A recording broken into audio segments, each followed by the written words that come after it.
শুভ সকাল আমার প্রিয় পরিবার, তোমরা সকলে কেমন আছো?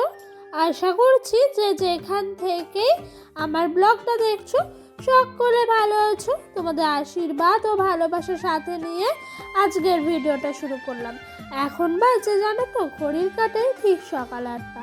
সকালে রান্না বান্না সমস্তটাই করা আজকে সকাল সকাল হয়ে গেছে, তাই আর কি হাতের গোড়ায় দেখলাম সমস্ত দুপুরের সবজিগুলো রেডি আছে, তাই একটু কাজটাকে একটু এগোনোর জন্য কেটে কুটে রেখে দিচ্ছিলাম।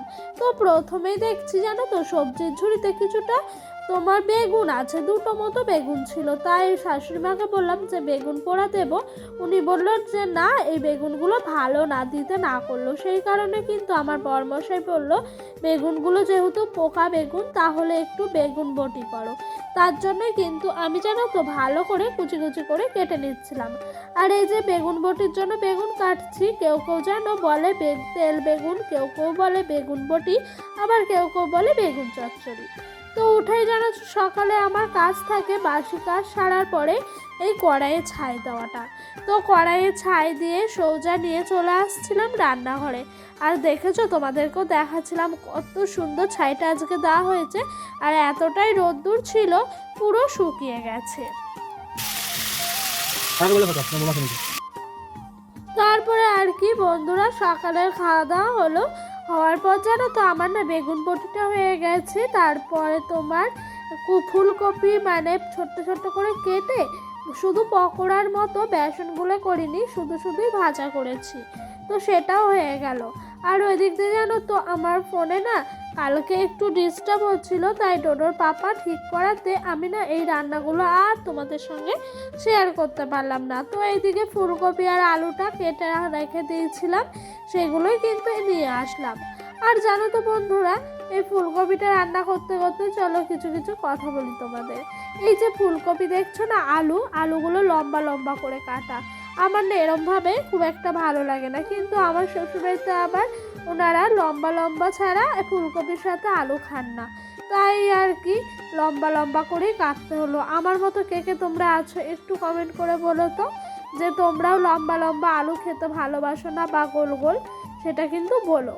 আর জানো তো পাতা তো শেষ হয়ে গেছে জ্বালানি, তার জন্য কিন্তু কাঠগুলো নামিয়ে নিয়েছিলাম। আর যেন কাঠে রান্না করতে এত সুখ তোমাদেরকে বলে বোঝাতে পারবো না। কিন্তু কি বলো তো, আমাদের বাড়িতে প্রচুর গাছপালা, কাঠ সেরকমভাবে পোড়ানো হয় না, মানে ঠেকায় বেঠাকার জন্য কাঠটা, যেরকম ধরো বর্ষাকালের সময় কাঠ ধরায়, তারপরে তোমার এই যে পাতাটা শেষ হয়ে গেছে সেই কারণে কিন্তু কাঠ ধরাচ্ছি, না হলে বেশিরভাগ টাইমই তোমরা আমাকে দেখবা পাতায় বা অন্যান্য কিছুতে রান্না করতে। তারপরে জানো তো বন্ধুরা, আমাদের বাড়ির পাশে যে জমি আছে না, সেই জমিতে কিন্তু তোমার অনেক গাছ লাগাই, সবজি গাছ আর কি। তো ওনারা কি করে, সবজিগুলো হয়ে যাওয়ার পর যেরকম বেগুন গাছটা আছে, বেগুনগুলো হয়ে গেল, তারপরে কিন্তু গাছগুলো তুলে দিয়ে দেয় আমাদেরকে, বলে জ্বালানি করে ফেলতে। তখন কিন্তু ভালো করে শুকিয়ে টুকিয়ে আমরা ওইগুলোকে জ্বালানির কাজে ব্যবহার করি, তার জন্যই যেন কাঠটা আর বেশি ব্যবহার করা হয় না। আর ওই দিক দিয়ে যেন আমার তো তরকারিগুলো সমস্তটাই রান্না করা হয়ে গেছে। আজ দেখলে ফুলকপির তরকারিটা কত সুন্দর হয়েছে না, দেখতে যেমন সুন্দর হয়েছে খেতেও কিন্তু ততটাই সুন্দর হয়েছে। আজকে আমার এত ভালো লাগছিল ফুলকপিগুলো খেতে, কি বলবো তোমাদের। তো তারপরে এইদিকে চলে আসলাম চালটা ধুয়ে একেবারে রান্না বসাতে। আর লাস্টে ভাতটা রান্না করার সুবিধা কি জানো, কারণ কি হলো, জলটা ফুটতে ফুটতে যতক্ষণ জ্বালানি দিই ততক্ষণে কিন্তু আমি চালটা ধুয়ে মানে ঘর থেকে নিয়ে এসে মেপে তারপর ধুয়ে দিয়ে দিই। তারপরে 2-3টে কাঠ ভরে দিই, ভরে দেওয়ার পর কিন্তু উনানের ভেতরে এমনি আগুন থাকে, সেই আগুনে কিন্তু খুব সুন্দরভাবে ভাতটা হয়ে যায়। আর জানো তো আমার মনে হয় যে ভাতের যে আগুনটা বাড়ায় না, মানে ফুটে যাওয়ার পর, সেটার থেকে ভাতটা যখন তোমার উনানের মধ্যে আগুন থাকবে না, মিট আগুন যেটাকে বলা হয়, সেই আগুনের মধ্যে কিন্তু হলে পরে বেশি সুন্দর লাগে। আমার মনে হয় তখন তুলো লাগছে পুরো ভাতটা। তো বন্ধুরা, তোমাদের কাছে আমার কিন্তু একটা ছোট্ট অনুরোধ, তোমরা কে কোথায় থেকে আমার ব্লগটা দেখছো অবশ্যই কিন্তু কমেন্ট করে বলো। আর এইদিকে দেখেছো উনানটা রান্নার পর দেখছি ভালোই চিরফাট ধরেছে। এই ফাটাগুলো যদি আমি প্রথমে মাটি না দিয়ে দিই তাহলে কিন্তু কদিন পর ফাটাগুলো বড় বড় ফাটায় আকৃতি নিয়ে উনানটা পুরো ভেঙে যাবে। তাই একটু ফাটাগুলোর মধ্যে তোমার ভালো করে মাটিগুলোকে দিয়ে দিলাম, তারপর সুন্দর করে উনানটা লেপে নিচ্ছি। আর জানো তো বন্ধুরা, সব কিছুই একটা ভালোবাসা মায়ার জিনিস। যেরকম এই উনানটা আমি চাইলেই কিন্তু উনানটাকে যত্ন নাও করতে পারি, কোনো রকমে লেপে টেপে রেখে দিতে পারি, তাতে করে কিন্তু উনানটা নষ্ট হয়ে যাবে। আর আমাদের এই সংসারটা হলো একটা মায়ার বাঁধন, যেখানে আমরা মেয়েরা পুরো আঁচড়ে পিছড়ে আটকে পড়ে থাকি, তাই না বলো? যারা সংসার করছো তারাই এর মর্মটা বুঝবা গো। তো বন্ধুরা, একটা মেয়ে সকাল থেকে এই শীতের মধ্যে রাত পর্যন্ত ননস্টপভাবে এই সংসারের পেছনে ঘানি টানলেও কিন্তু মেয়েরা না কোনো দিন কারোর প্রিয় মানুষ হতে পারে না। মেয়েরা সবসময় সবার প্রয়োজন, কারোর প্রিয়জন নয়। এই কথাটা কেন বললাম জানো? বলার পেছনেও একটা কারণ আছে। আমরা মেয়েরা সকাল থেকে রাত অবধি পরিশ্রম করি, তারপরেও কিন্তু আমাদের শুনতে হয় আমরা নাকি কি কাজ করি, সারাদিন তো বাড়িতে শুয়ে বসে দিন কাটায়, ওই তো খুন্তি নাড়ায়, এটা তো হাতের ময়লার মতো একটা কাজ। সত্যি কথা বলতে আমরা মেয়েরা যা কাজ করি সেটা যদি আমরা কোনো একটা কর্ম ভেবে, বেতন ভেবে আমরা ধরি না, তাহলে কিন্তু এর বেতন প্রচুর। একটা কাজের লোক রাখতে গেলে বাড়িতে জানো তো, তাকে ঘর মোছার জন্য মানে বাসি কাজ সমস্ত সারার জন্য আলাদা মাইনে, রান্না করার জন্য আলাদা মাইনে, বাড়িটা দেখভাল করার জন্য আলাদা মাইনে, মানে 3টে কাজের লোক তাকে রাখতে হবে। তো সেই 3টে কাজের লোক রাখার পেছনে যে কত খরচা সেটা আর আমি নিজে প্রকাশ করে বললাম না। এটা রাখতে গেলে যেন একটা ছেলের না সারা মাসের স্যালারিটাই তার পেছনে চলে যাবে। তো মেয়েরা যদি সেইভাবে হিসাব করতে চায় না, মেয়েদের কাজের কোনো মূল্য হিসাবে ধরতে নেই। মেয়েরা সারা দিন পরিশ্রম করে যায় এই সংসারটার পেছনে শুধুমাত্র মায়ার জন্য।